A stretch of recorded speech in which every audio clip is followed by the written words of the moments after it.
Good evening. I am Daryl Holloman, Vice President of Student Affairs, and I'm pleased to welcome you to Spelman College's first virtual town hall for the spring 2022 semester. Our town hall this evening is 45 minutes from 7 p.m. until 7:45 p.m. Eastern Standard Time. For your convenience, the town hall is recorded and will be posted later this week on spelman.edu. We invite you to ask questions throughout this session. You can do so by clicking on the Q&A function on your Zoom page. Our president, Dr. Mary Smith Campbell, will moderate this evening's presentation and take questions throughout the town hall and at the end of our presentation. As you know, we always have more questions than time. Any questions we do not get to this evening will be posted on our FAQ pages on spelman.edu website. Our panelists this evening are listed on your screen. And can we have the first slide, please?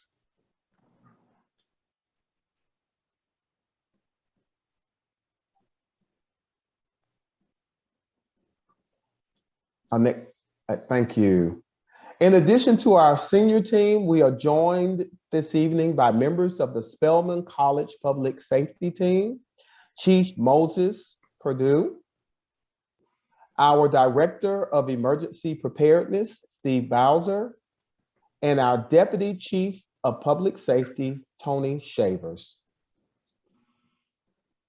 Slide 2, please. Tonight's topic on safety and security protocols at Spelman College will begin with an introduction from our panelists, from our president. She will then take us through what happened on January 4th, February 1st, and February 8th, and Spelman's response during each incident. As well, she will share with us the response of our public officials. She will share with all of us where we can find our current security protocols, and she will give us a sense of what to expect in the future. Our agenda tonight is as follows: introduction from President Mary Smith Campbell, a review of what happened on January 4th, February 1st, and February 8th, a report on Spelman's campus response, a report on the response of local, state, and federal officials, current security information, future community training exercises, question and answer, in our closing. I now turn the remainder of our town hall over to Dr. Mary Schmidt Campbell. Thank you so much, Dr. Holloman. And if I could have the slides taken down for a moment.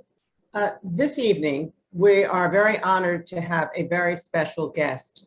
It is someone who has been an absolute champion of Spelman and who has been indefatigable in his assistance as we've gone through these three very unfortunate events.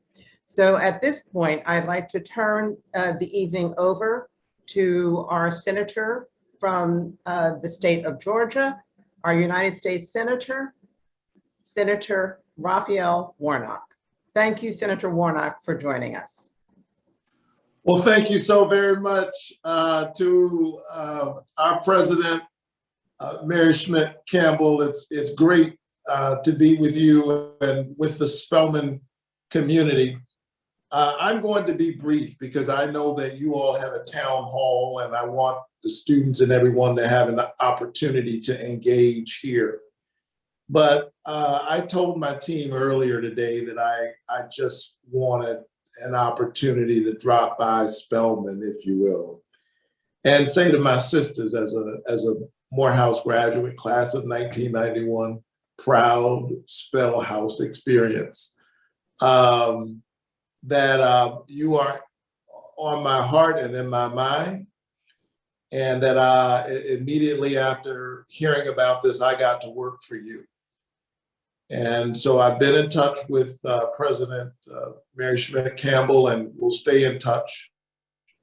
But I just want you to know that I was just really hurt and angry, to be honest. But it's all right to be angry as long as you don't allow your anger to consume you by these threats. because the truth is you shouldn't have to endure this. You're there to learn, you're there to study, you're there to grow, and parents shouldn't have to worry about their children in this way.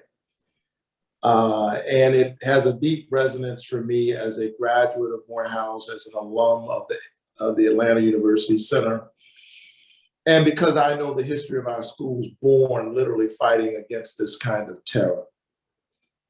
And so I reached out immediately to the FBI. I've reached out to ATF, and I've reached out to the Department of Justice. And I have insisted that they prioritize this investigation.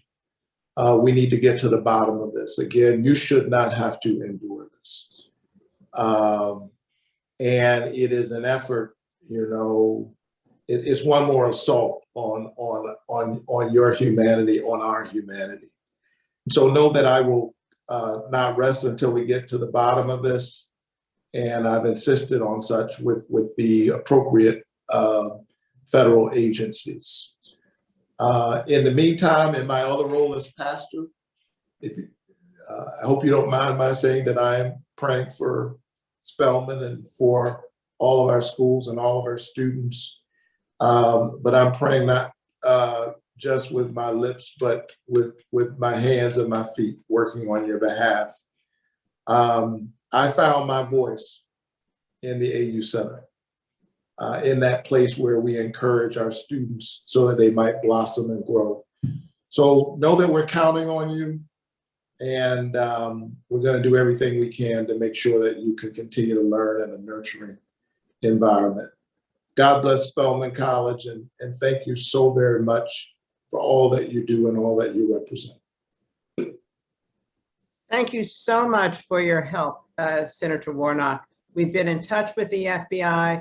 We've heard from Homeland Security.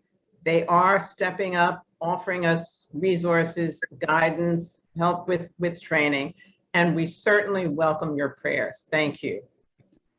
Keep the faith. Thank you. We certainly will. So we're going to return to our slides now.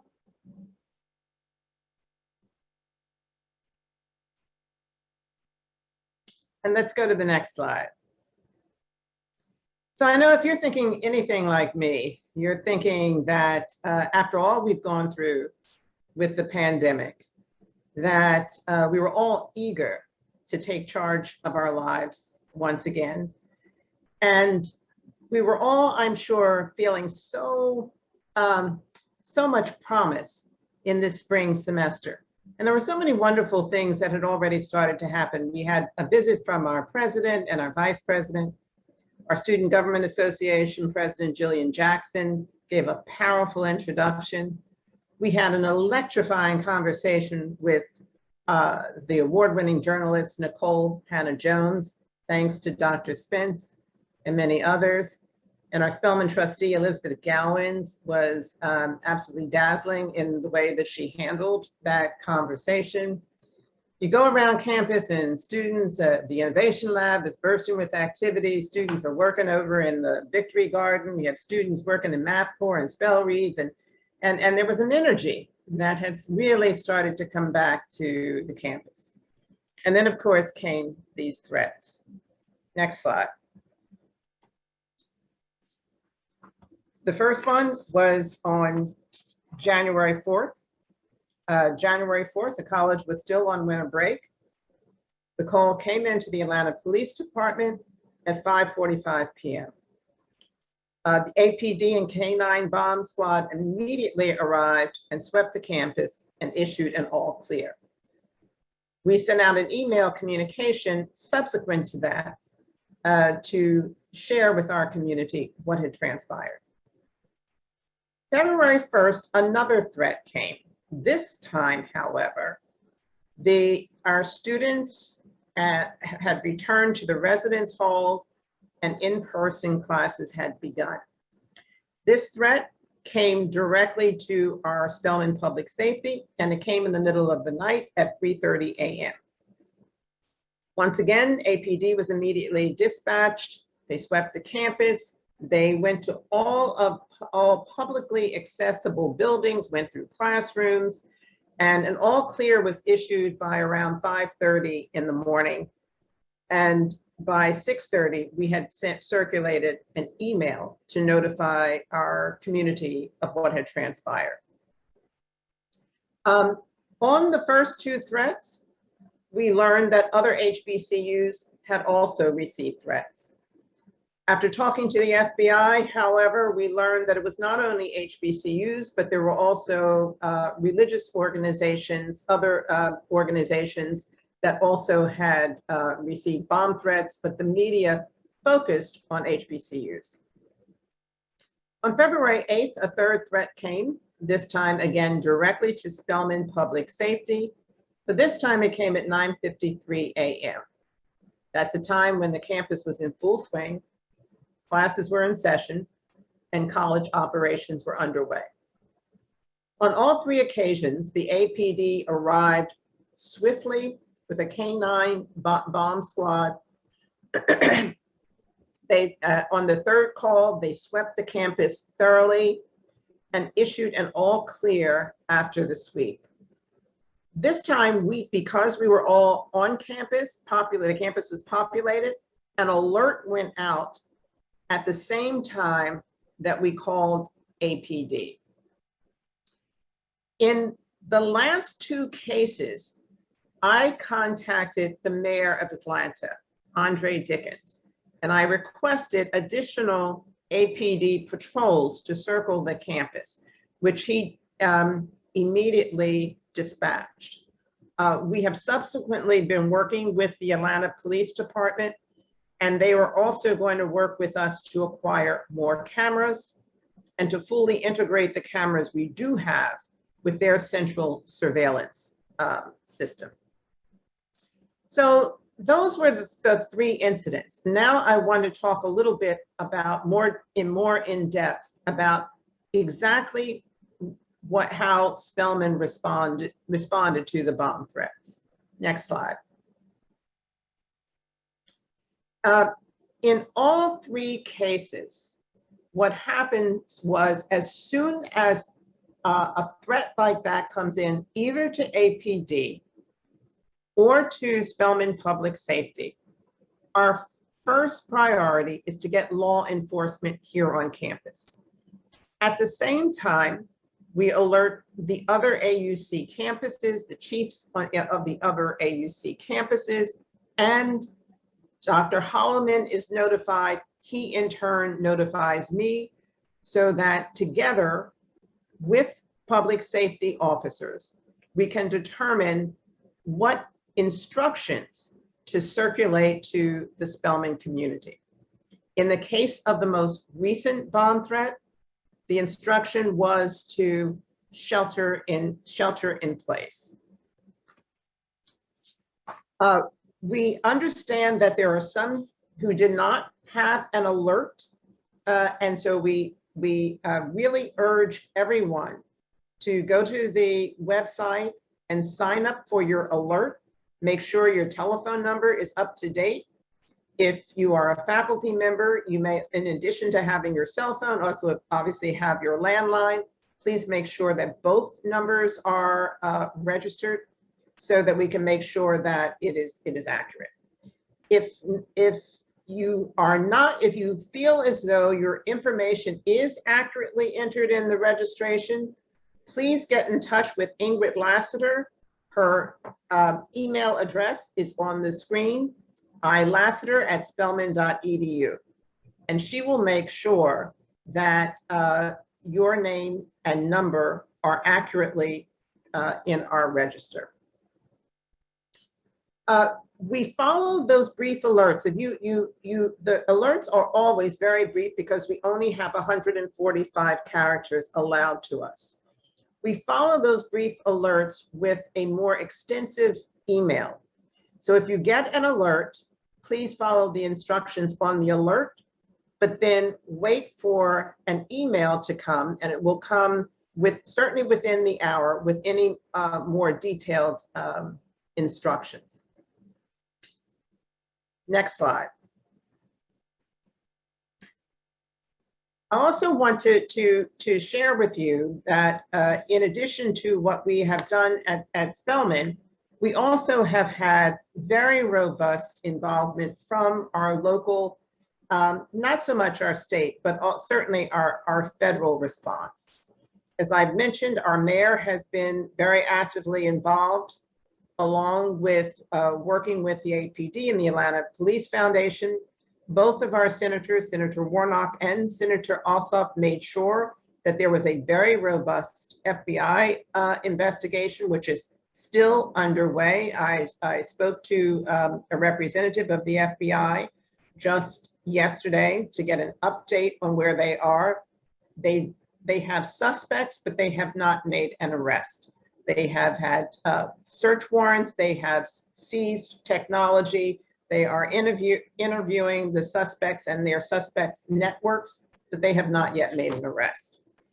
But they also, I should say, our senators and our Congresswoman Nikema Williams and Congresswoman Alma Adams, who's been very activist on the part of HBCUs, has also brought in the Department of Education and the Department of Homeland Security to provide additional guidance and training and opportunity to help us, assist us as we continue to refine our security protocols. I also want to make note of one of my president colleagues, the president of Emory University, who also wrote a very detailed note offering assistance from Emory as we continue to refine our security protocols. Next slide. So what happens if we as a community experience another bomb threat? The most important thing that I can say to the community at this point is that if you get an alert that states that there has been a threat phoned in, stay calm and follow the instructions that are issued in the Spelman alert.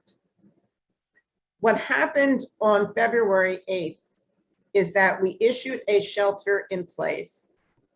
At the same time that you were reading the shelter in place, the APD, and also in that case, the Atlanta Airport Bomb Squad was coming onto campus with their canines that are trained to detect devices.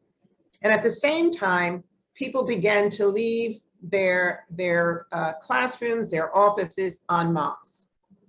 What happened is that caused extreme congestion in the parking lot. That meant there was an extremely slow line getting out of the parking lot and a lot of congestion around the entrance of the campus. The reason that this posed a danger is that when we received the bomb threat, there was no designation of where the device was purportedly supposed to be. And in fact, it could have been in the parking lot. The reason that we asked to shelter in place is that we know that we're going to get an immediate response from the Atlanta Police Department and the bomb squad. And the sooner they can get on campus and the sooner they can conduct the sweep and the sooner they can call all clear, then we know that the danger has passed.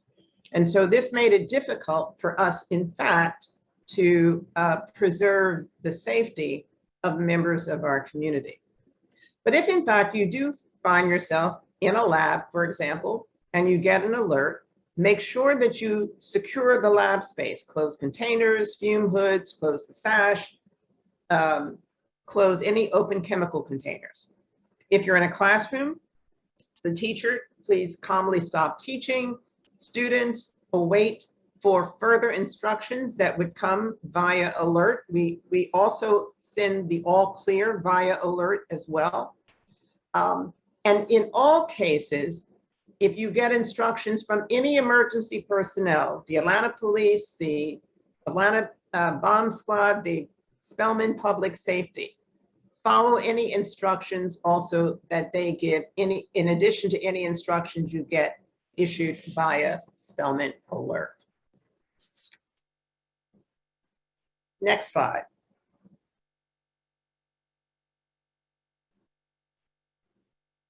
So there's been a question there's a question that has come up in our Q&A, and the question has to do with evacuation. There are times when shelter in place is necessary, and there are times when evacuation are necessary. It is necessary in order for us to make a distinction. And when I say we, I'm really talking about the Spelman College Public Safety. The Spelman College Public Safety evaluates every emergency situation that comes to their attention. And from that, guides us in the responses that we want to send to you. So in this case, we asked for shelter in place. However, we could have a situation where someone says there is a bomb and specifies a location, and we may want to evacuate that location. In the event of an emergency evacuation, we would, our public safety would guide you calmly and quickly to what is the designated site for your building, and the various campus exits are listed, or they would guide you to an off-campus site. Again, they would have to determine which it would be depending upon the situation. In the meantime, what we suggest to everybody strongly is go to the website, look at the safety procedures and protocols. They're at www.spelman.edu/public-safety. Read them carefully. We will be updating them and reviewing them and refining them, as I mentioned earlier. But read them as they exist now, and by all means, keep your Spelman alert number up to date. Next slide. So also in the future, we know that the best thing that we can do for our community is to offer training that acclimates the community so that their response to emergency is second nature, without having to try to recall. Is to take you through training exercises, tabletop drills that you can do over and over again. And we'll have a series of these starting either next Tuesday or Wednesday. We're going to start obviously with a tabletop drill explicitly directed towards a bomb threat. We have gotten from our insurance company a threat assessment, which means that we will have somebody who is a specialist, actually somebody who actually conducted the threat assessment for Emory will be coming here to Spelman to do a complete threat assessment for Spelman College. And what that means is that they will examine the entire campus, identify where we might have some vulnerabilities, give us ideas and suggestions for strengthening any of these, and making sure that we are doing everything possible to keep this college safe. I have in my, among my questions, the question, will students practice drills? If so, how often? I'm going to ask Dawn Alston, who is our CFO and our Senior Vice President for Financial Affairs. She oversees public safety, to share with us what the plans are for students. And Dr. Holloman, who is our Vice President of Student Affairs, I can ask you as well, if either one of you will share with us, what are our plans to make sure that our students also are adequately trained? Sure. Thank you, Dr. Campbell. And I will answer the first part of the question, and I'll ask my colleague, Dr. Holloman, to chime in regards to student training. As Dr. Campbell mentioned, we have planned tabletop drills to begin next week. We will also have fire drills, which we always have for the residence halls, that typically occur once per semester. In addition, because we recognize that this is a different type and level of threat, I believe that public safety is planning additional trainings for students and faculty and staff, for that matter, at least once or twice a month. Dr. Holloman, would you do you have anything to add to that? No, thank you, Ms. Austin. We just wanted to say that the public safety will coordinate with the resident housing professionals to schedule additional trainings and drills for the students. And we've already had 2 fire drills last semester. Thank you, Dr. Holloman and Ms. Alston. I have a question here. It says, were all 3 threats by the same group being investigated? Thank you for that question. In fact, we believe that the first 2 threats, the first one came to about a half dozen HBCUs, and the second threat came to about 24 HBCUs. We do believe that those were conducted by a group of juveniles. Now, whether or not those juveniles were acting at the direction of adults has not yet been determined, but we do know that they are the ones who have had their technology seized, who have been interviewed, their parents have been interviewed, their homes have been searched, and they are still actively suspects. The third bomb threat, however, came from a different source. It came from someplace in New Jersey. And I don't know if Chief Perdue or Steve Bowser has any additional information, but that's what we know thus far. Chief Perdue, is there anything that you have to add to that?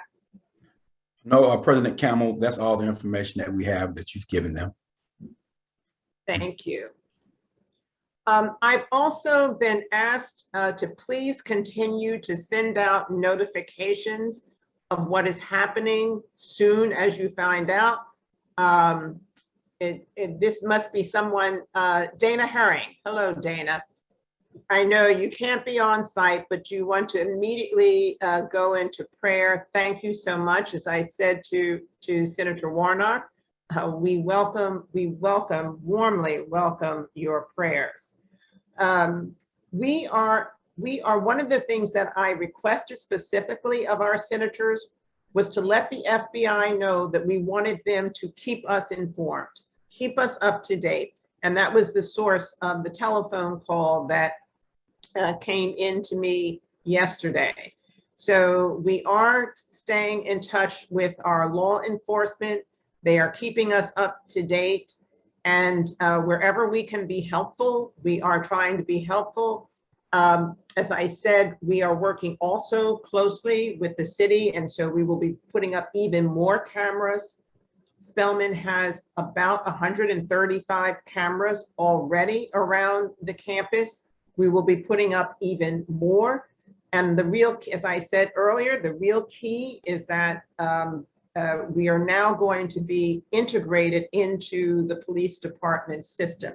So if somebody pops, some odd person doing some odd things on campus pops up, it will be immediately tracked, not only here, but through APD. Do we have, oh, thank you, exits.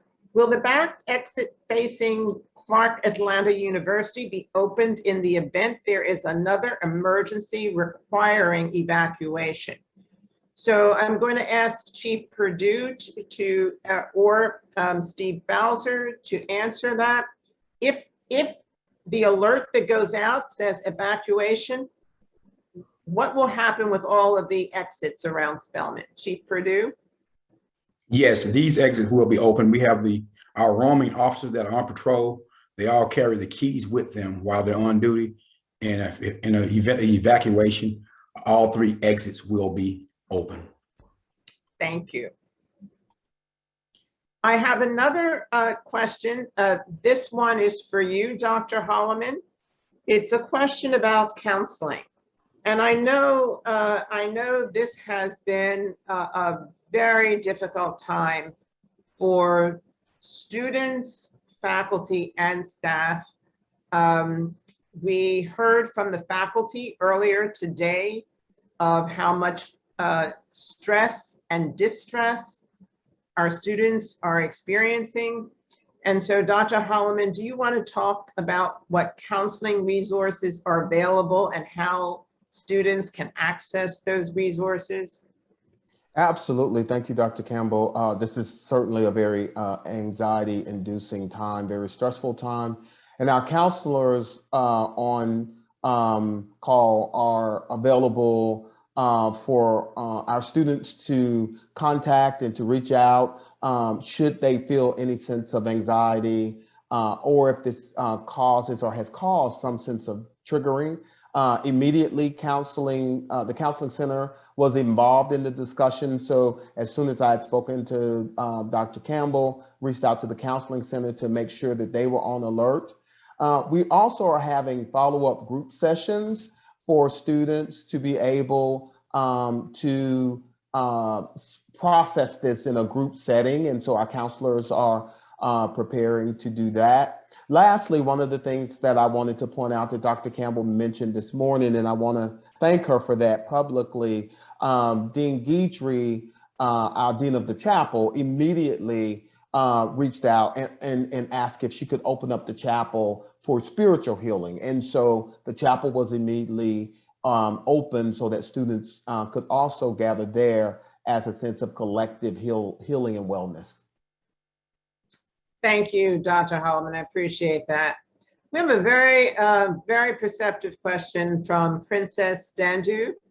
And she asked, what kind of intelligence is the college relying on to stay a few steps ahead of the individuals terrorizing Spelman?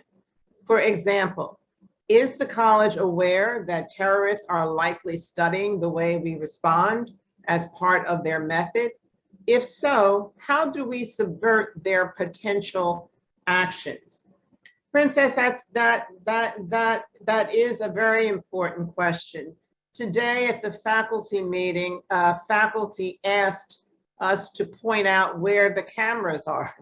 And we said no, because we don't want to give all information that we have at hand, to make all information we have at hand public. So you can be assured that there are steps that we are taking and things that we are doing that will not necessarily be made public. And also, we have to be mindful of the fact that, as our security officers explained this morning, every response we make is situational. So we evaluate everything the caller says in order for us to decide what instructions we're going to give to our community. That's not entirely pre-planned. We have general instructions that are pre-planned, but we're also very mindful of tailoring our instructions to the specific situation, which means that, for exactly your point, you couldn't necessarily know exactly what our response will be for every single threat that comes forward. Chief Perdue or Steve Bowser, is there anything you want to add to that, to answering that question?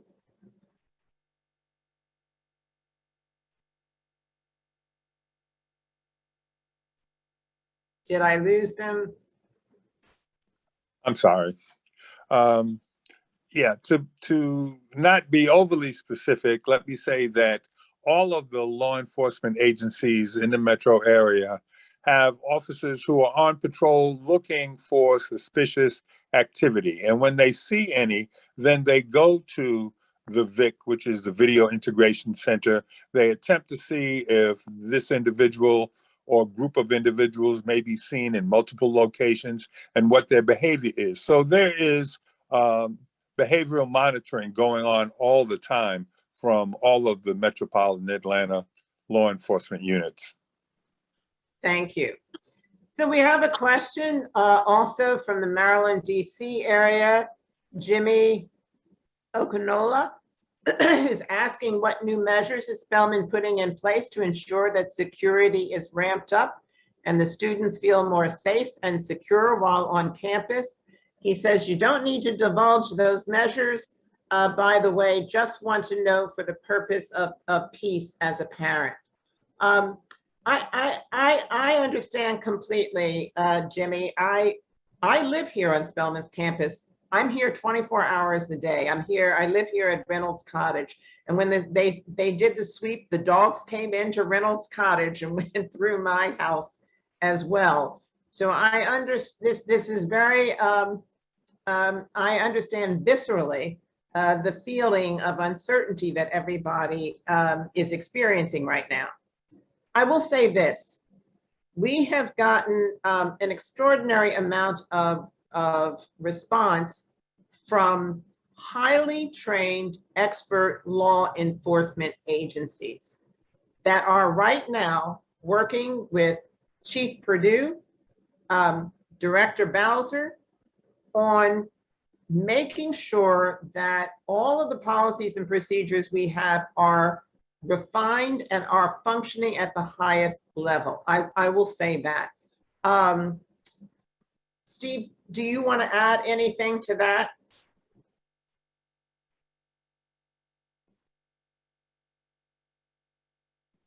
Steve Bowser? No, ma'am.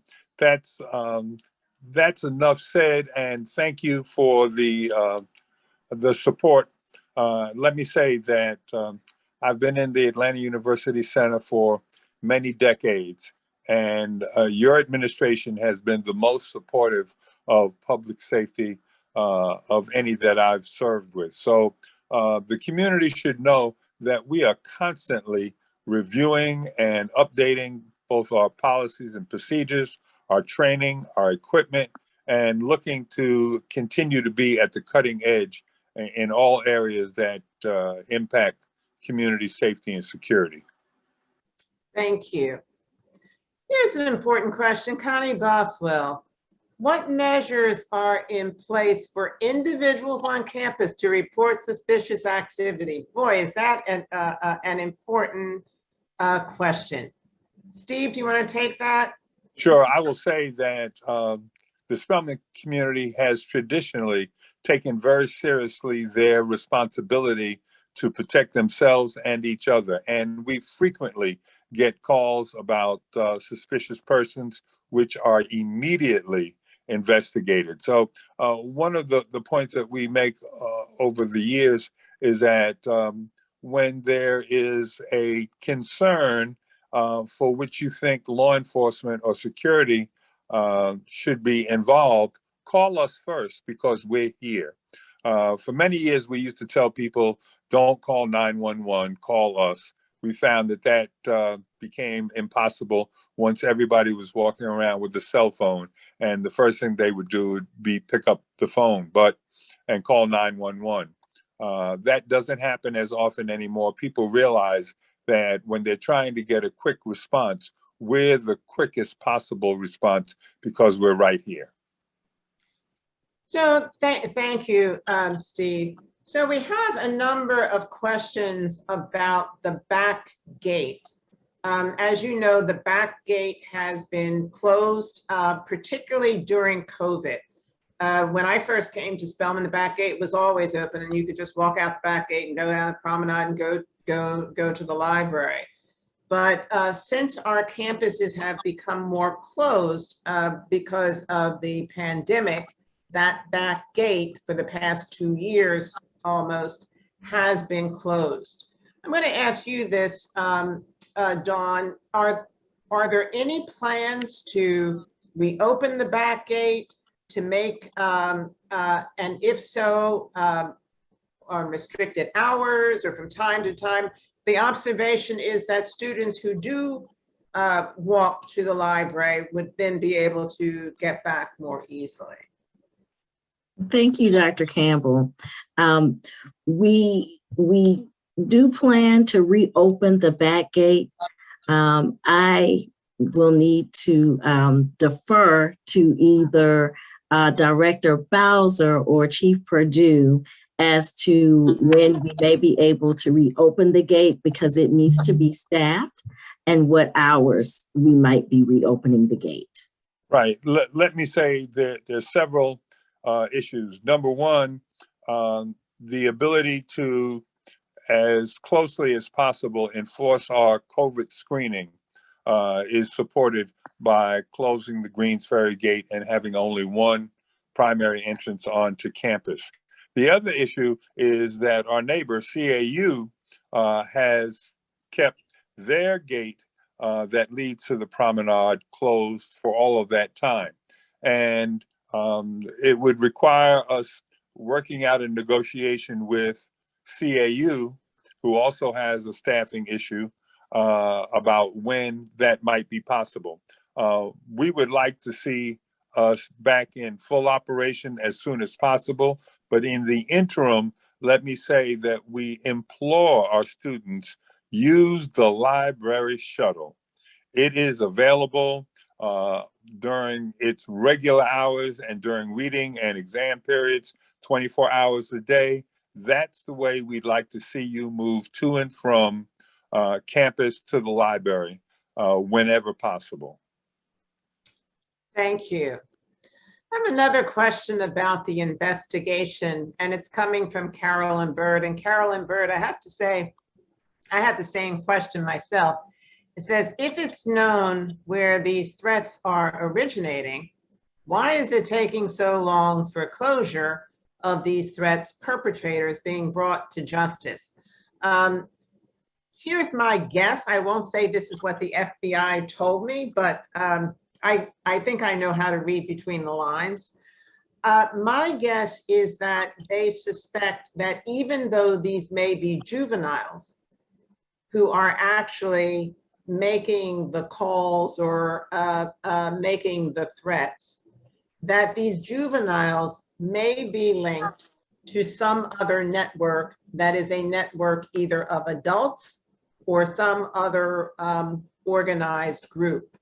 And that in fact, what they're really trying to do is determine who else might be connected to making these threats. That's my guess. I won't say that anybody has said that to me directly, but after speaking for a while to the FBI representative, that would be my best guess.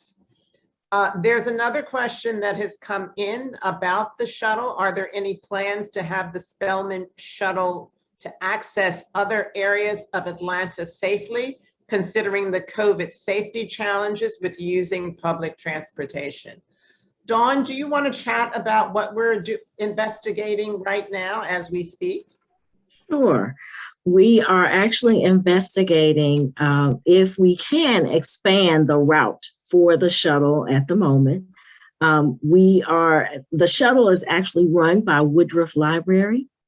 And what they are doing right now is looking at the data to see where the students from all of the institutions live within a certain radius of the institutions, and seeing how we might be able to expand that service in the future. Thank you. We have a question about the dorms. We have time for just one or two more questions. Why weren't the dorms swept through during the sweep off campus? Of course, obviously January 4th, there was nobody in the dorm, so that's a moot point. But on February 1st, we did not sweep the dorms, nor did we sweep them on February 8th. And the observation that's made is that there have been instances when visitors have inadvertently or illegally gotten into the dorms. Why wouldn't we sweep the residence halls? Steve, do you want to take that? Yes, ma'am. sweeping the residence halls, number one, is considered a last step, given the fact that the residence halls remain locked. Only residents have access to the primary entries, and we have not seen over time violations of the curfew policy or the visitation policy. If we had information that led us to believe that a device may have been left in a residence hall, then we would work with Housing and Residence Life to determine how best to inform and or evacuate the residents, and then go about conducting a search. But you'd literally have to commit to searching every room, and without multiple canines, that wouldn't be possible or feasible. Thank you. So we are at time, and I know that you have lots more questions. I want to repeat what Dr. Holloman said at the beginning. Please make sure you put you send those questions into us, and we will make sure that we answer them in the Q&A. We'll take all the questions here that are currently in the Q&A, make sure that we have answered them and post them in on spelman.edu, so you can look at our formal answers to all the questions that you've raised. If you have any questions at all, please feel free to email me or to email Director Bowser. He's Director of Emergency Preparedness, if you have questions related to emergency preparedness. And we will make sure that we post our answers on our FAQs. Until then, until the next time, and there will certainly be a next time, be well, keep safe, and keep the faith.